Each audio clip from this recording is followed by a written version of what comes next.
आज हमारे शो में हमेशा की तरह डिफेंस एक्सपर्ट मेजर गौरव आर्या और कोमोडोर एएस बहल जुड़ गए हैं। बहुत बहुत स्वागत है सर आपका।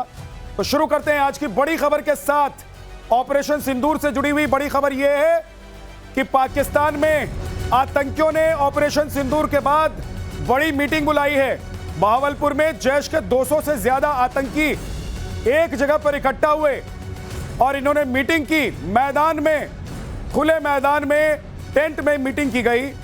भारत के खिलाफ साजिश का प्लान तैयार किया गया। लश्कर के भी कई आतंकी इसमें शामिल हुए। आईएसआई से जुड़े कई अधिकारी भी इसमें शामिल हुए। आतंकियों के पसीने छूट रहे हैं और आतंकी ये सोच रहे हैं कि ऑपरेशन सिंदूर के बाद अब वो करें तो क्या करें, जाएं तो कहां जाएं और कैसे बदला लें। लेकिन आतंकियों को इस बात का अंदाजा है सर कि अब आतंकी कुछ नहीं कर पाएंगे। अब जो करेगा वो भारत करेगा। बिल्कुल सही कह रहे हैं आप। सबसे पहले यह कहूंगा कि जो हमने खौफ पैदा कर दिया आतंकियों के अंदर और जो हमने 9 स्ट्राइक्स करी थी इंडियन एयरफोर्स ने और आर्मी के साथ मिलकर, उन्होंने ऐसी सिचुएशन क्रिएट कर दी है कि उधर उनको समझ नहीं आ रहा कि वो क्या करें। इसीलिए इतनी मीटिंग्स हो रही हैं, वापस रिक्रूटमेंट की तरफ फोकस हो रहा है और वापस ट्रेनिंग की तरफ फोकस हो रहा है। वो चाहते हैं कि एक बार फिर से उनकी हौसले बढ़े। यहां तक कि जितने भी आतंकी थे और लश्कर के भी आतंकी अब मिलके जो जैशे मोहम्मद के साथ मिलके मीटिंग्स कर रहे हैं, उनके साथ मिलके साथ ही में रिक्रूटमेंट्स बढ़ा रहे हैं। तो भारत को ऐसा मत समझिए हमारा ऑपरेशन सिंदूर आज बंद नहीं हुआ है। हमारा आ गए। बहुत बहुत स्वागत है सर आपका भी। और ये आतंकी सर मीटिंग कर रहे हैं जी, ये सोच रहे हैं कि अब भी हम कुछ कर लेंगे। ये सभी एक जगह इकट्ठा हो रहे हैं पाकिस्तान में। देखिए, मुझे ऐसा लगता है कि ये बड़ी बात नहीं है कि आतंकी मीटिंग कर रहे हैं जी। ये बड़ी बात है कि कहां बैठ के खुलेआम मीटिंग कर रहे हैं। यानी कि पाकिस्तान में आतंकवादी होना एक मान सम्मान की बात है, बुरी बात नहीं है। ये पाकिस्तान में अच्छा है कि जब माँ बाप बच्चे से बोलते हैं कि बेटा बड़ा हो के तुम्हें हाफिज सईद अंकल जैसा बनना है, इसीलिए तो खुलेआम ये लोग मीटिंग करते हैं। शान और शौक। देखिए, एक आतंकी मरता है, पीछे 3 स्टार जनरल खड़ा है, उसका पाकिस्तानी आर्मी का कोर कमांडर खड़ा है। भाई, कोर कमांडर खुदा होता है पाकिस्तान में, ये खुदा की हैसियत रखता है कोर कमांडर। कोर कमांडर खड़ा है, वहां पे 2 मेजर जनरल खड़े हैं, वहां पे कितने ब्रिगेडियर खड़े हैं, वो उसके नमाज जनाजा में वहां पे खड़े हैं। और आप ये देख लीजिए कि इससे बड़ा प्रूफ कोई चाहिए कि वो आतंकी फौज है। लेकिन एक बात यह है कि इन आतंकियों को यह समझ में आ गया है कि भाई अभी तक जो हम कर रहे थे उससे काम नहीं चल रहा है। बिल्कुल, और भारत छोड़ेगा नहीं। हमारा ऑप सिंदूर जो है वो कंटिन्यू है और अगर कोई भी ऐसी हरकत इन्होंने की तो उसका जवाब इतना सीरियसली दिया जाएगा कि हम डिफरेंशिएट नहीं करेंगे कि वो आतंकी है, कि वो मिलिट्री का लीडर है या मिलिट्री की इक्विपमेंट है। हम यहां पे अंदर से घुस के मारेंगे, बताएंगे और विश्व को भी जागृत करेंगे। ठीक है, आप इधर आ जाइए सर जी। मैं आधा जाता हूं इधर और पाकिस्तान को अब तीनों मिलकर हम यहां से जवाब देने वाले हैं। एक बड़ी खबर और बता देता हूं अपने दर्शकों को, ऑपरेशन सिंदूर से जुड़ी हुई बड़ी खबर है। पाकिस्तान के पीएम शहबाज शरीफ ने कबूल कर लिया है, उसका कबूलनामा सामने आ गया है कि भारत ने ब्रह्मोस से हमला किया था और धुआं धुआं कर दिया था। यह धुआं धुआं अब उनको समझ में आ रहा है। हालांकि तस्वीरें, दस्तावेज तो पाकिस्तान पहले ही भेज चुका है। सर एक बार सुन लेते हैं कि शहबाज शरीफ ने कैसे कबूल किया। आप सोचिए कि शहबाज शरीफ जब ये कबूल कर रहे होंगे तो उनके दिल पर और उनके दिमाग में क्या चल रहा होगा और क्या बीत रही होगी। वो कह रहे हैं कि 9 से 10 मई की रात अटैक का जवाब देने का फैसला किया था। पाकिस्तान एयरफोर्स और पाकिस्तान आर्मी तैयार थी और फज्र की नमाज के बाद सुबह 4:30 बजे एक्शन की तैयारी भी थी।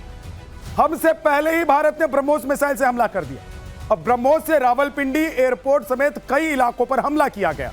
सर ये इनका दर्द धीरे धीरे निकल रहा है और ये समझ में आ रहा है कि भारत कह रहा था कि मारूंगा, लेकिन तब भी ये लोग समझ नहीं पाए, तब भी ये लोग नहीं भाप पाए कि भारत कब मारने वाला है। देखिए, मुझे तो ये समझ में नहीं आ रहा कि इन्होंने 4 दिन पहले तो इतना बड़ा जश्न मनाया था, वहां पे पार्टी करी थी कि हम जीत गए। और ये खुद कह रहे थे कि भारत नहीं मार पाया। भारत ने करने की कोशिश करी, हमारे एयर डिफेंस ने भारत के इतने रफेल उड़ा दिए, इतनी बैलिस्टिक मिसाइल उड़ा दी, इतने ड्रोन उड़ा दिए, इतनी क्रूज मिसाइल उड़ा दी। ये सारी की सारी स्टोरी करने के बाद ही तो इन्होंने जनरल से उसको फील्ड मार्शल बनाया था, आसिम मुनीर को। अब ये आसिम मुनीर के बैठे बैठे ये बोल रहे हैं कि साहब मार्शल की फील्ड मार्शल वही आप कुछ कह लीजिए, फील्ड ही है वो। लेकिन अब ये कह रहा है कि साहब हमने बोला कि फजर की नमाज के बाद हम लोग एक काम करेंगे, पहले नमाज पढ़ लेंगे, उसके बाद हम लोग अटैक करेंगे भारत को। लेकिन भारत ने उसके पहले अटैक कर दिया। अरे अगर भारत ने बोल भी दिया ऐसा या कर भी दिया भारत ने ऐसा, मानिए कि आप कह रहे हैं चलिए भारत ने अटैक कर दिया, ये पब्लिकली खुद की बेइज्जती करने वाली बात है भाई। ये कोई बोलने वाली चीज होती है? हमने बोला था हम अटैक करें, लेकिन पहले भारत ने 4 थप्पड़ मारे और भारत निकल लिया वहां से। ये कोई पब्लिकली एडमिट करने वाली बात नहीं होती है। खुलेआम अपने आर्मी चीफ के सामने ये सब बोल रहा है। सर ये कहीं उन लोगों को भी तो जवाब नहीं दे रहे जो इधर से कह रहे हैं कि कहां मारा। बिल्कुल, एक बहुत ही अच्छी चीज इन्होंने बोली जो कि बिल्कुल गलत है।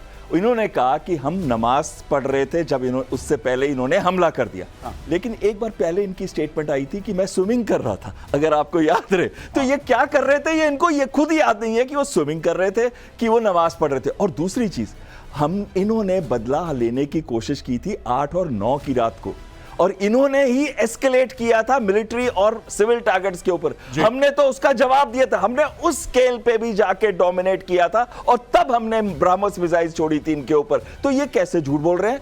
ये तो बिल्कुल झूठ बोल रहे हैं। यानी कि इन्होंने कोशिश की, हमारी ढाल जो थी इंटीग्रेटेड एयर डिफेंस सिस्टम की, उसने उनका एक भी ड्रोन, एक भी मिसाइल 400 से ऊपर मारे थे उन्होंने पहले दिन ही, 8-9 की रात को। पाकिस्तान की तो सर ये फितरत रही है कि सच बोलते बोलते झूठ बोल देना, और झूठ बोलते बोलते थोड़ा सच कहीं निकल जाता है। ये पाकिस्तान की फितरत रही। लेकिन एक और बड़ी खबर, ब्रह्मोस मिसाइल को लेकर प्रधानमंत्री नरेंद्र मोदी ने क्या बोला है वो बता देते हैं। ब्रह्मोस ने दुश्मन के घर में घुसकर तबाही मचाई। ब्रह्मोस मिसाइल ने दुश्मनों को सीने में कैसे जख्म दिए और सोने तक नहीं दिया, ये आज प्रधानमंत्री नरेंद्र मोदी बता रहे थे। और पाकिस्तान का दिल फिर से धड़क रहा था। धड़क क्यों रहा एक बार फिर से पाकिस्तान का दिल, क्यों कमजोर पड़ने लगा है दिल, वो भी आपको बताएंगे। लेकिन जरा सुन लीजिए प्रधानमंत्री नरेंद्र मोदी ने आज क्या कहा है। लेकिन इंडिया की ताकत भी देखी है।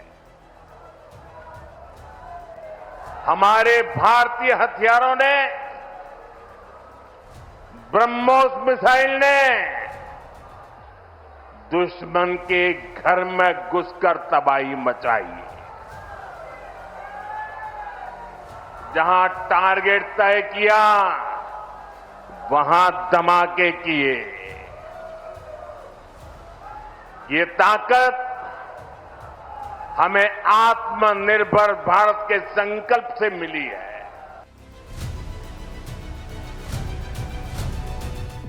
गौरव सर, अब तो सुनने में आ रहा है कि पाकिस्तान में भूकंप के झटके जब आ रहे हैं तो पाकिस्तानियों की नींद उड़ जा रही है कि कहीं ब्रह्मोस तो नहीं आ गई। नहीं, बिल्कुल।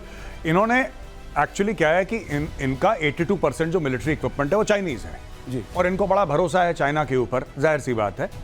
तो इनको चाइनीज इक्विपमेंट पे भी भरोसा हो गया। अब चाइना का जो एयर डिफेंस इक्विपमेंट था वो भांप नहीं पाया, और उन्होंने मन से लगाया भी था, ऐसी बात नहीं है। इन्होंने पूरा खरीद वरीद के, लोन लेके, कर्ज लेके, भीख वीख मांग के इन्होंने चाइना के रेडार वेडार लगाए थे। अब रेडार को तो पता नहीं लगा ब्रह्मोस कहां से आई। And BrahMos is 2.5-3 times the speed of sound. BrahMos घुस गया जहां पे उसको जाना था। ये आप पाकिस्तानियों को देखिए, सबसे हंसी वाली बात पता है क्या शहबाज शरीफ के स्टेटमेंट पे? ये नहीं कि वो मान रहा है, बार बार मैं कह रहा हूं कि ये जश्न मनाने के बाद वाली स्पीच है।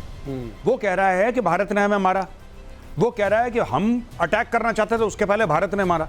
अब कोई पाकिस्तानी ये पूछे कि भाई जब तुम कबूल कर रहे हो दुनिया भर के सामने कि भारत ने मारा, तो तुमने इस आदमी को प्रमोशन क्यों दिया?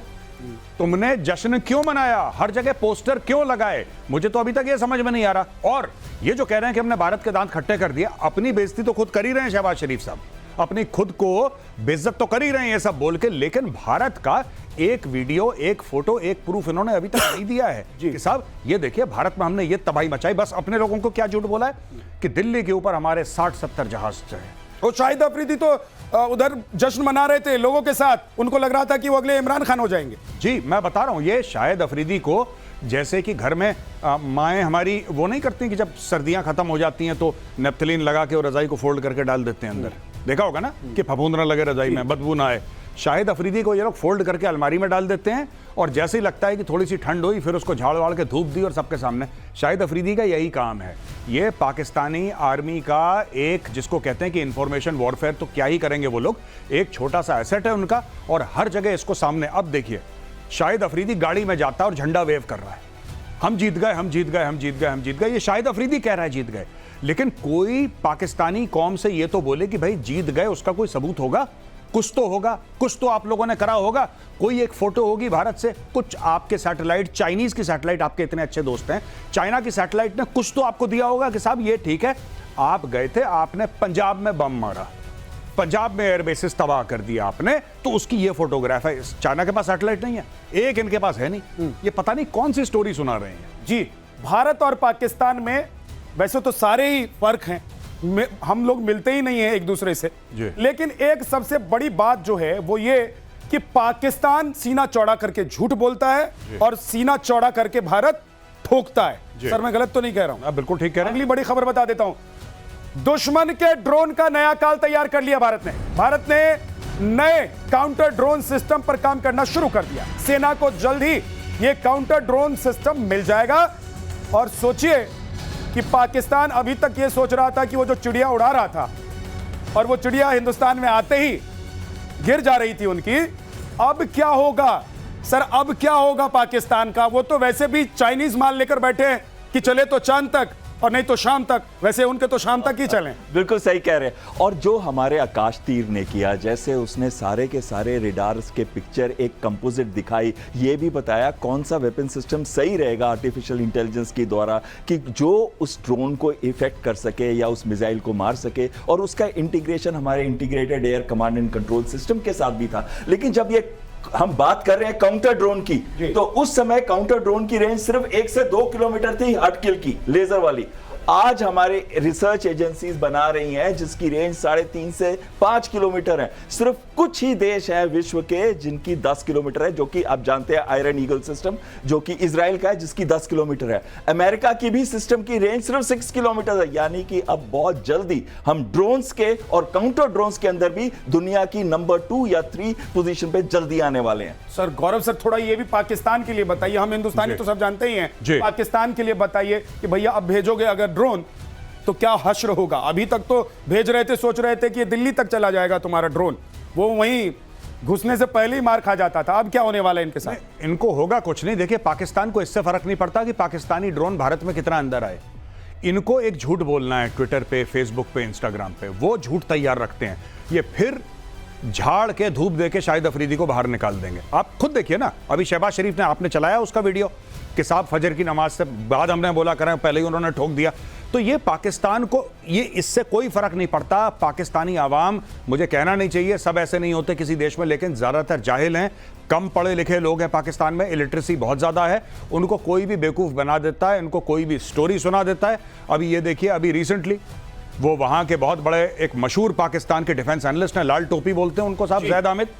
तो लाल टोपी जी क्या बोल रहे हैं कि वहां पे कह रहे हैं कि पता नहीं फरिश्ते आए थे घोड़ों पे, वो लड़ रहे थे, रूहानी ताकतें लड़ रही थी, रूहानी ताकतें लड़ रही थी, और हमारी तोपों की वो पता नहीं सलामी दे रही थी तोप उनको, कि वो तोपों को सलामत रख रहे थे, पता नहीं। और ये पाकिस्तानी लोगों को ऐसी कहानियां बहुत अच्छी लगती हैं, वो बिलीव करते हैं। तो आप कुछ भी बना लें दुनिया में और पाकिस्तान को कितना भी बुरा ठोक दें, राइट? ये वैसी बात है कि कोई आदमी आया, उसको बहुत बुरी तरीके से मारा आपने, लाल पीला हो गया, आंखें सूज गई, पूरा लहूलुहान हो गया, मुंह पहुंच के बाहर आता है, कहता है कि पुराने दोस्त मिले थे, गुस्सा थे, कहते हैं आजकल तुम मिलते नहीं हो यार, बहुत बुरा लगता है तुम मिलते नहीं हो, मिला करो अक्सर। तो कह रहे गुस्सा हो रहे थे यार, मैं मिलता नहीं हूं। ये उस टाइप के हैं, ये पिटने के बाद कहेंगे कि नहीं सब ठीक ठाक है। एक बात तो ये भी है कि सरदार जैसा होगा इनका, है ना, इनका प्रधानमंत्री जैसा होगा, इनका राष्ट्रपति जैसा होगा, इनका आर्मी चीफ जैसा होगा, बाकी देश के लोग भी तो वैसे ही होंगे। बिल्कुल वो उनको पता है कि ये आसिम मुनीर कुछ नहीं कर पाएंगे, अगर कुछ हुआ भी होगा तो रूहानी ताकत ही कोई होगी, अल्लाह के फजलो करम से ही कुछ हुआ होगा। अगर कुछ जानें बची होंगी तो सिर्फ अल्लाह के फजलो करम से बची होंगी। एक और बड़ी खबर बता देता हूं सर, उसके बाद आपके पास आऊंगा। अरब सागर में ऑपरेशन सिंदूर का जश्न आज कैसे मनाया गया? INS विक्रांत पर रक्षा मंत्री राजनाथ सिंह पहुंचे थे और राजनाथ सिंह ने कहा कि आतंक की मियाद अब खत्म हो चुकी है। रक्षा मंत्री ने कहा कि हमारी नेवी का मनोबल समुद्र से अधिक गहरा और विशाल है और इसका सर अंदाजा पाकिस्तान को आज भी है और पहले भी था। बिल्कुल सही कह रहे हैं। हमारी नेवी की अगर हम बात करें 293 शिप्स, उनकी देखें तो 121 ही है सिर्फ, और ऊपर से हमारे पास 18 सबमरीन है जिसमें न्यूक्लियर सबमरीन है, यानी कि हम सेकंड स्ट्राइक भी कर सकते हैं और पानी से कर सकते हैं। ये नहीं है कि वो नहीं सेकंड स्ट्राइक कर सकते, लेकिन वो पानी से या सबमरीन से नहीं कर सकते, हम सबमरीन से भी कर सकते हैं। हमारी ब्रह्मोस सबमरीन में भी लगी है, और ब्रह्मोस को नहीं पता कि ये PL-15 है, ब्रह्मोस को नहीं पता कि ये इनका जो सिस्टम है ये पाकिस्तानी रेडार्स हैं, YL-8C है या YL-8E है, उसको नहीं पता। उसको ये पता है कि ये सिस्टम है, टारगेट है, इसको ठोकना है और अंदर जाके ऐसा मारना है कि कुछ भी बचने वाला नहीं है, उसको कोई पकड़ नहीं सकता उनके सिस्टम्स में से। अब बड़ी बात आती है कि हमारी नेवी ने जो एक्सरसाइजेस की उस समय, हमने मीडियम रेंज सैम को फायर किया, हमने फायर की अपनी ब्रह्मोस, हमने वो एक्सरसाइजेस पोरबंदर पोर्ट के पास करी जो कि बिल्कुल पाकिस्तान की जो नेवी की फ्लीट एक्सरसाइज करना चाहती थी उसके साथ थी। उनके पास तो एयरक्राफ्ट कैरियर भी नहीं है, हमारे 2 एयरक्राफ्ट कैरियर है, उसमें से एक उस समय तैनात था वहां पे पोरबंदर के पास, और ये एयरक्राफ्ट कैरियर में 30 फाइटर जहाज एक साथ रह सकते हैं। यानी कि हमारी नेवी चाहती तो इनके पोर्ट्स को चोक कर सकती थी, कराची को खत्म कर सकती थी और बिल्कुल तबाही मचा सकती थी, लेकिन वो वेट कर रही थी नॉर्ड के लिए कि अभी टाइम है तुम्हारा। इशारा आएगा और इधर काम तमाम हो जाएगा गौरव सर। लेकिन अब पाकिस्तान सोच रहा होगा कि कहां से घुसेंगे, ये पानी में पहरेदार बैठे हैं, बॉर्डर पर तो ऐसी हालत है कि घुसते ही उनको मार दिया जा रहा है। अभी उन्होंने घुसपैठ करने की कोशिश की थी जी, तो मतलब ये तो पगला ही रहे होंगे पाकिस्तान में। भाई मुझे ये सिर्फ ये रिक्वेस्ट है शहबाज शरीफ जी से कि साहब एक काम करिए, आप फील्ड मार्शल के ऊपर भी कोई होता है तो उसकी भी तैयारी कर लीजिए, क्योंकि जब भी ये हारते हैं एक प्रमोशन करते हैं। अब अगर आपने कुछ करने की कोशिश करी इस वक्त, तो मुझे ऐसा लगता है कि नेवी वाले बैठे हुए हैं, खार खाए हुए बैठे हैं कि एयरफोर्स को चांस मिल गया, आर्मी को चांस मिल गया। और मैं एक और आपको बात बता दूं on a very serious note जी, पाकिस्तान आर्मी जो है वो इंडियन आर्मी से लड़े, ये सब में कन्वेंशनल जो हमारी एसिमेट्री है बहुत ज्यादा है आर्मी की, एयरफोर्स की, लेकिन जितनी ज्यादा नेवी की है ना, नेवी की ओवरवेलमिंग सुपीरियरिटी है। मतलब इट इज नॉट जस्ट कि कि नंबर ऑफ वेसल्स, पर जैसे सर ने बहुत बढ़िया बात बोली, हमारे पास एयरक्राफ्ट कैरियर हैं, न्यूक्लियर सबमरीन्स हैं, डिस्ट्रॉयर्स हैं, स्टेल्थ हमारे पास प्लेटफॉर्म्स हैं। Pakistan has nothing like what the Indian navy has. अगर इंडियन नेवी, आपको पता होगा 1971 में इंडियन नेवी ने कराची पोर्ट जला दिया था, और यहां से अगर एक फोन गया तो इंडियन नेवी को 3 से लेकर 4 मिनट से ज्यादा नहीं लगेंगे। कराची का पोर्ट जो है पाकिस्तान का मुख्य पोर्ट, वो धुआं हो जाएगा within 3 to 4 minutes if the orders are given. एक और बड़ी खबर, राफेल पर पाकिस्तान का एक और झूठ बेनकाब हो गया है। शहबाज ने कहा कि 4 राफेल मार गिराए। पहले शहबाज ने 3 राफेल गिराने की बात कही थी, तो हम जो बात कर रहे थे कि पहले जश्न मना रहे थे, अब कह रहे हैं बाप रे बाप, कहां जाएं, हमें तो मार दिया भारत ने। पहले भाई कह रहा था ये शहबाज शरीफ कि हमने 3 मारे हैं, अब 4 मार दिए। मतलब झूठ बोलना है तो अब 4 मारे या 3 मारे, फर्क क्या पड़ता है? नहीं, वो जैसे लोग कहते हैं ना कि जब कितना दूर है, बस 2-3-4 किलोमीटर है, ये उस टाइप की बात, ये मोटा मोटी बात करते हैं Pakistani. Even at the level of the field marshal, even at the level of the prime minister, इनको खुद याद, देखिए जब आप सच बोलते हैं ना तो आपको याद रहता है आपने क्या बोला। झूठ के लिए आपको याद करना पड़ता है।